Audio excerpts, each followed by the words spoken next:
낭만 2조.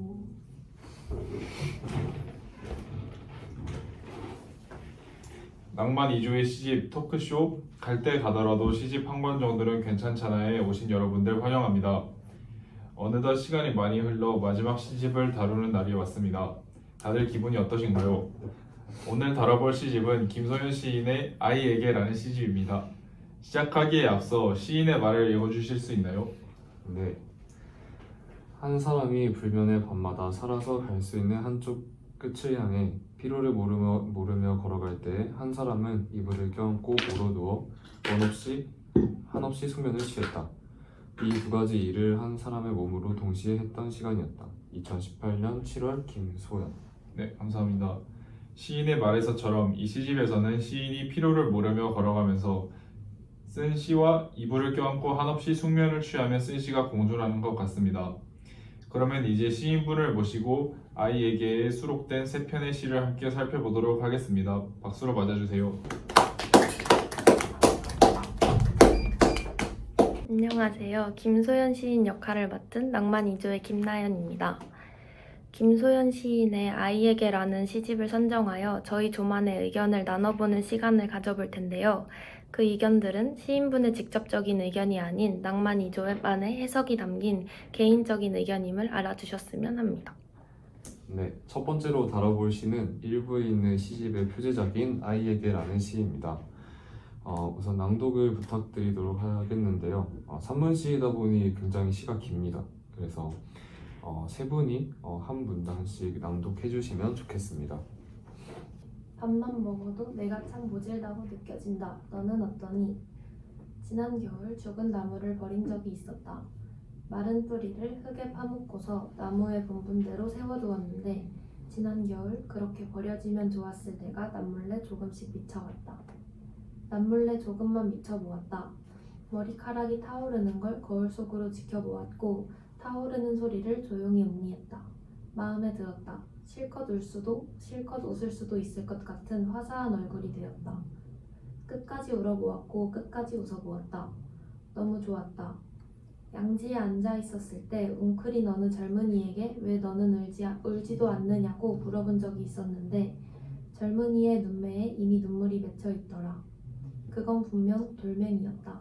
우는 돌을 본 거야. 그는 외쳤어. 미칠 것 같다고. 외치는 돌을 본 거야.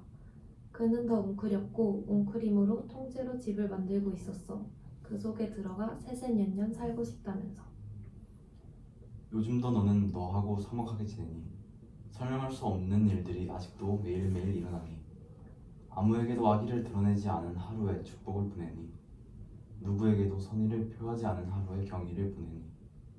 모르는 사건의 증인이 되어달라는 의뢰를 받은 듯한 기분으로 지금도 살고 있니? 아직도 무서웠던 것을 무서워하니? 너는 어떠니? 도무지 시적인 데가 없다고 좌절을 하며 아직도 스타벅스에서 시를 쓰니? 너무 좋은 것은 너무 좋으니까 안 된다며 여전히 피하고 지내니? 딸기를 먹으며 그 많은 딸기씨가 씹힐 때마다 고슴도치 새끼를 삼키는 것과 다를 게 없다고 여전히 괴로워하니? 식물이 만드는 기적도 시끄럽다며 여전히 복도에서 화분을 기르고 있니? 쉬운 고백들을 참으려고 여전히 꿈속에서조차 이를 갈고 있니? 너는 여기가 어딘지 몰라서 마음에 든다고 말했었다. 나도 그때 여기가 마음에 들었다. 어딘지 몰라서가 아니라 어디로든 가야만 한다고 네가 말하지 않았던 게 마음에 들었다. 지난 겨울 내가 내다버린 나무에서 연두빛 잎이 나고 연분홍 꽃이 피고 있는데 마음에 들 수밖에. 지난 겨울 내가 만난 젊은이가, 아니 돌멩이가 지금 나랑 같이 살고 있다. 나도 그 옆에서 돌멩이가 되었다. 우는 돌멩이 옆에 웃는 돌멩이거나 외치는 돌멩이 옆에 미친 돌멩이 같은. 그는 어떨 땐 울면서 외치면서 노래를 한다. 나는 눈을 감고 허밍을 넣지. 가끔 그럴 때가 있다. 잘 들었습니다. 시의 초반부에서 언급된 지난 겨울에 버려진 죽은 나무는 시인에게 어떠한 개인적인 경험이나 감정을 상징하는 것인가요? 그리고 이 나무를 통해서 독자에게 전하고 싶은 메시지가 있나요? 그 나무는 제 자신과 세상에 대한 깊은 반성을 나타냅니다. 우리 모두는 삶의 어느 순간에 맞닥뜨린 죽음과 같은 상실을 경험하는데요. 그리고 이 상실은 때로 우리를 비우고 다시 채울 기회를 줍니다. 나무가 죽어도 봄이 오면 새싹이 돋아나듯이 우리의 상처도 시간이 지나면 새로운 희망과 기쁨으로 변모할 수 있습니다. 이러한 변화의 순환은 우리가 살아가는 데 있어서 필수적인 부분이며 이를 통해 우리는 끊임없이 자신을 재발견하고 새로운 시작을 할 수 있다는 메시지를 전하고 싶었습니다. 네. 그리고 시에 나타난 젊은이 혹은 돌멩이 그리고 그 젊은이의 웅크림에 대한 독자분들의 의견을 들어볼까 합니다. 어떻게 해석하셨나요? 젊은이 혹은 돌멩이는 우리 각자의 내면에 있는 감정의 단단함과 견고함을 상징한다고 해석했습니다. 외부에서는 보이지 않지만 그 내부에서는 격렬한 감정의 파도가 몰아치고 있다는 느낌을 받았거든요. 웅크림은 자신을 보호하려는 본능적인 자세로 우리는 때로 세상의 냉정함과 압박감에 짓눌려 자신을 감싸고 돌멩이처럼 단단하게 둘러싸기도 하잖아요. 하지만 그 웅크림 속에서도 새로운 집, 즉 새로운 안식처를 만들어내는 창조적인 힘을 가지고 있음을 시인께서 나타내고 싶은 게 아닐까 생각합니다. 그 안에서 우리는 자유롭게 울고 웃으며 진정한 자신을 표현할 수 있으니까요. 네, 그러면 다음 질문 시인분께 드리겠습니다. 시에서 여러 차례 언급된 미칠 것 같다는 표현은 시인이 겪은 어떤 경험에서 비롯된 것인가요? 그리고 이 감정을 통해 독자들에게 어떤 메시지를 전달하고 싶으셨나요? 구체적인 경험은 말씀드리기 어려울 수도 있지만 이 미칠 것 같다는 감정은 강렬한 내적 혼란과 갈등을 나타냅니다.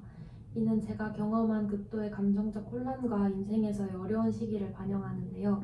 시인에게는 절망조차 기회가 될 수 있습니다. 때로는 불행이나 충격이 더 좋은 시를 쓰게 만들기도 하거든요. 절망과 같은 감정은 우리 모두가 때때로 경험하는 것이며 그것이 바로 우리가 인간인 이유입니다. 미치지 않고서는 견딜 수 없는 순간들을 통해 우리는 더 큰 힘을 얻고 더 깊은 이해를 하며 더 큰 연민을 느끼게 됩니다.